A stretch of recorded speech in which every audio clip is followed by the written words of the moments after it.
All right, guys, so here we are now jumping off. The next session of this is investment centers. Remember in the prior videos, we have covered cost centers, profit centers, and now we're on investment centers.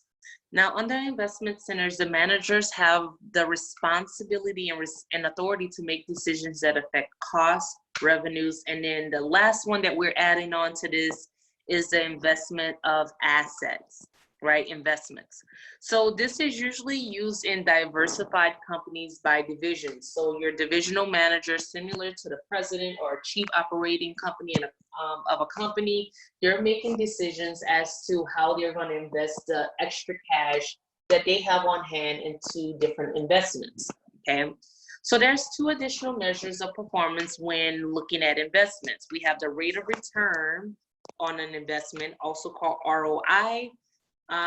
So if you guys decide to continue in your studies of accounting or finance, you will always hear about ROI. It is the rate of return or the rate of return on your investment. And then the other measurement that we have is called residual income, or abbreviated, it's RI. All right, so let's get into that. So the return on your investment, or the rate of return on your investment, ROI, it measures the income or the return on each dollar invested, right? So maybe you guys are not really here in your career yet, at this point in your career or in your investment career yet, but usually whenever you're buying any kind of investment, before you put your money down, you're trying to understand, hey, how much of a return will I get on my money, right? So maybe you're not that experienced in this, and that's just fine, but there's so many different avenues where you can go and invest your money. Too many to list here, but what I want to say is there's the stock market, right? There's the housing market if you want to do like investment properties. There's T-bonds or T-bills. There's Bitcoin, right? And all of the coins that goes into that. And there's on and on and on, hedges and things of that nature that you can invest your money in. But I promise you, if that you have $100,000, you're going to go, depending on your investment strategy, you typically want to go with something that's going to bring you the highest return on your money, and it really depends on the level of risk that you're willing to take, right? How aggressive you want to be. But I can guarantee you that most times when you go and put your money out there, you want a decent return on your investment. So the idea here is the higher the rate of return, or ROI, the better the division is using its assets to generate income. So if we look at, I mean, just like you and I don't want this to become so stiff that you can't relate to it. But if you have $1,000 or $100,000, you're looking at, oh, if I get rental property or I've invested in the market, oh, 20% is better than 10%, or 30% is better than 11%, right? So you're going to pick based on which one will yield the better return on your investment. So it's used as a common basis for comparing divisions with each other, and it's useful in deciding where to invest additional assets or expand operations. So normally if you have a manager that's picking really good investments, then typically you're going to want to trust him with more money, because again, the return on the investments that he's choosing or she's choosing is fruitful, right? And that's the whole goal here. All right, so then let's talk about residual income. Residual income is the excess of income from operation over a minimal acceptable income. All right. So I want to make sure that we kind of get the concept here is residual income comes into play because ROI is a bit tricky, and we'll talk about that.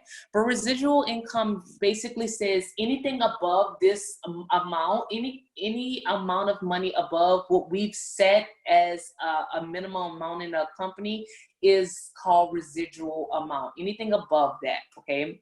So minimal acceptable income is set by the top management and is based on such factors as the cost of finance or the cost of capital. So some major advantages of residual income is it considers minimal acceptable rate of return, your invested assets, and the income from operation on each division.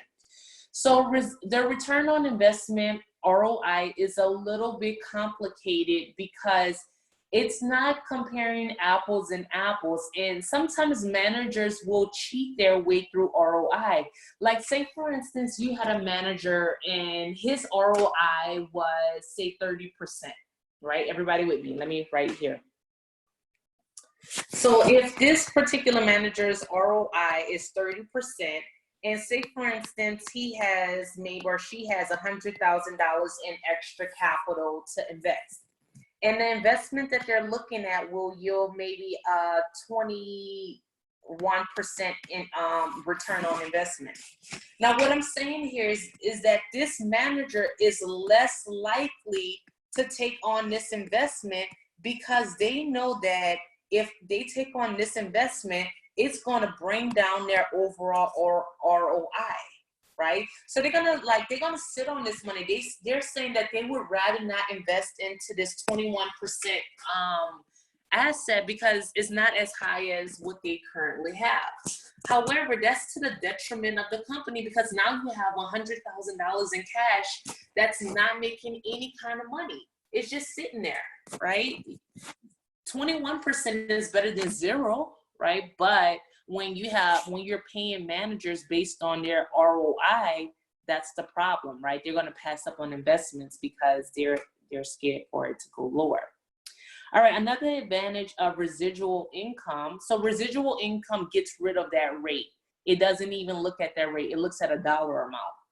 But anyways, another major advantage of residual income is it provides an incentive to accept any project that is expected to have a rate of return in excess of the minimum.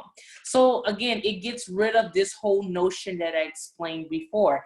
Anything above what the minimum rate is, they'll accept it. They won't be so hesitant to take on investments. Yeah. All right, so with that, I'm going to stop this video and we are going to pick back up and talk about the balanced scorecard and a few other things, and then we'll be done with this chapter.